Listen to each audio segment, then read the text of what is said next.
Alright guys, this is another video here in the series of describing sonar screenshots.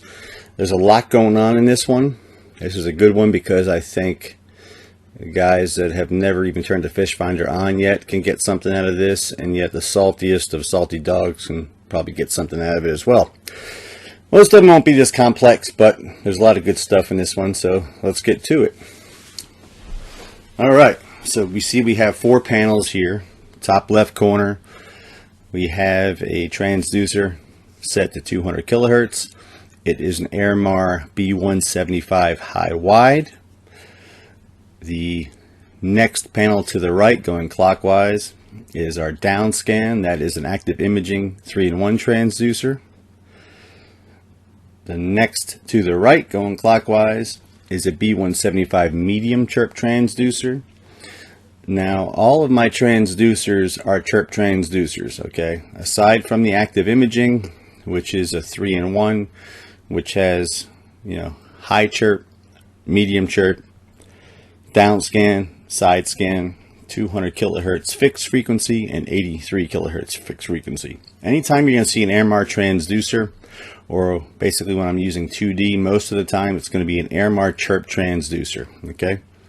The bottom panel is our side scan. We get that from our Active Imaging transducer as well. It's an 800 kilohertz. Okay. On the top 3 panels, right away, you're going to see a bar right across the middle of the screen, right around 13 feet down. You'll see here by the arrow here. I'll put an arrow there for you on the left panel. That is the pycnocline. What that is the change in salinity. So the saltier water tends to sink. It's heavier. So particles in the water, debris that will sink in fresh water may not sink in salt water. So it'll sink down through the fresh water, which is less dense, and will actually float in the salt water that is more dense. So you're going to see that band of debris that's hovering there. That could be any particles, branches, leaves, just tiny microscopic stuff. And right away you're going to notice that the fish are hanging below that pycnocline. It could be just a coincidence that that's where the temperature break is, but I believe they like that water that has a little more salinity to it. So just something to pick up on, something to notice. Alright, lots of fish on this screen. Okay, down on the side scan you can just see they're everywhere. So the white bar down the middle of the side scan panel, we're in the bottom panel now on the bottom. See that white bar going down the middle? That's the keel line of the boat.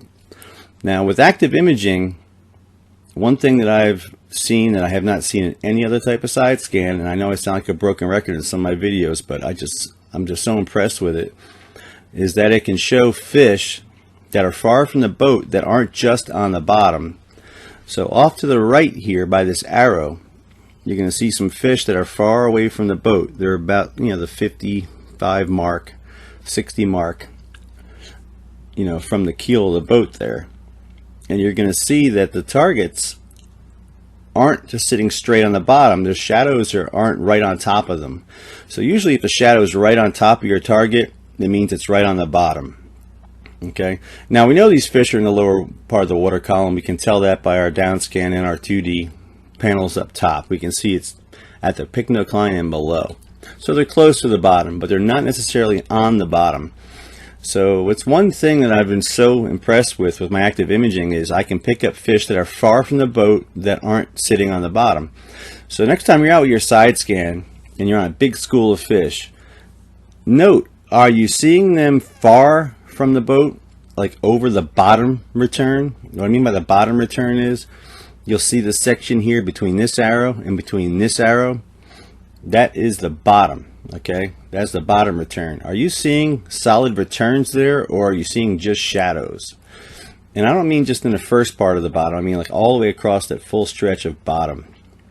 Are you seeing returns all the way through there, or are you just seeing the shadows? That's one thing with Active Imaging that I've been so impressed with. All right, one other thing you're going to notice here is in the top left panel here, I have my high CHIRP transducer set to 200 kilohertz. And why not CHIRP? Why set it to 200 kilohertz, right? Well, in less than 30 feet of water, I find that my single fixed frequency settings give me a little cleaner image than a chirp setting. So if you look at that same panel, the upper left panel, 200 kilohertz, you can see a stack of striped bass on the bottom. These weren't terribly huge fish. These were in the 8 to 15 pound range. We caught a mess of them, so I'm sure of that. You're going to see the incredible separation, especially like down here, like right on the bottom. On the bottom of all those returns, you're still going to see arches down in there and good separation with some blue in there. Now, if you look over to the far right panel, where I left my medium chirp transducer set to chirp, you're still seeing all those fish, but if you notice, they don't look as defined. It's a little more of a jumbled mess. The arches aren't quite as defined. We're going 3.7 miles an hour, so we should see arches instead of long worms. And we're still seeing separation on the bottom there.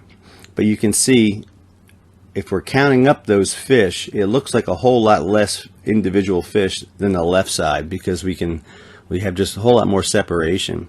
Not a whole lot more, but more. You know, it looks like there's more fish. It's just because I personally, the characteristics of my chirp transducers, I've tested lots and lots of them for airmar, and I find that in less than 30 feet of water, I get better results with a fixed frequency. I just get a little more separation there.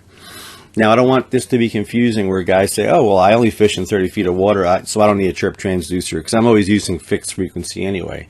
No, I don't want that to be misleading. You definitely won't get the same results setting a less expensive transducer to a fixed frequency as you will with a more expensive chirp transducer. One reason is related to the Q rating. Airmar uses a Q rating on their transducers. The lower the Q rating, the less ringing, kind of like a tuning fork. The less ringing, the better.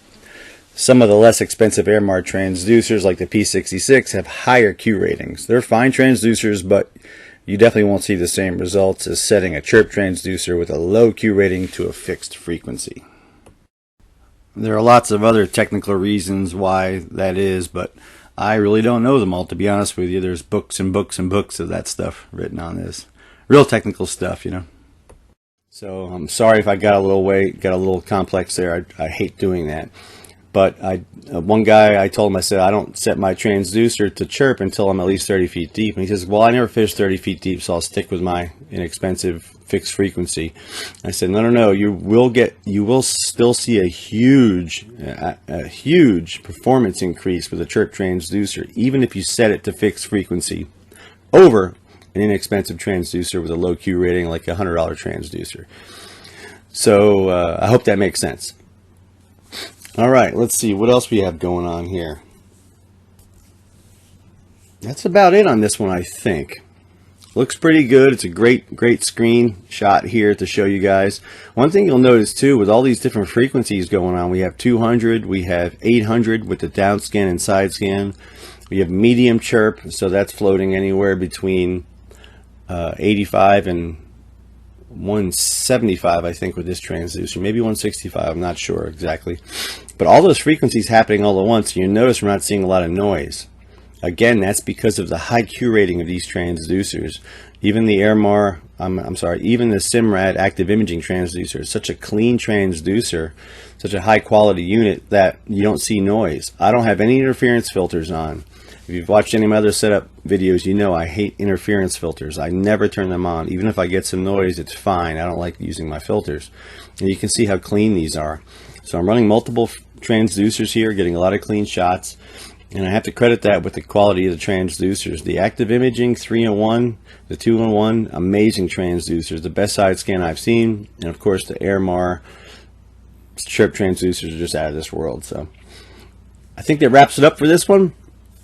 If you guys have any questions, any screenshots in particular you'd like to see, like, hey Mike, I want to see, compare this versus that, or in deep water, shallow water. Now I don't fish terribly deep, so I'm not gonna have a lot of shots deeper than 100 feet, but I can do my best. So if you want to see some at full speed, whatever, just go ahead and put in the comments there, Mike, I'd like to see this if you can, and I'll do my best to get that out for you. If you guys haven't subscribed, I sure would appreciate it if you would, and like this video. That actually helps me more than you know. And I'm going to keep this series going, so I'm going to try to do at least one screenshot a week, maybe more. Stay safe out there. Leave a few from me. I love you guys. Mean it. Thanks for watching.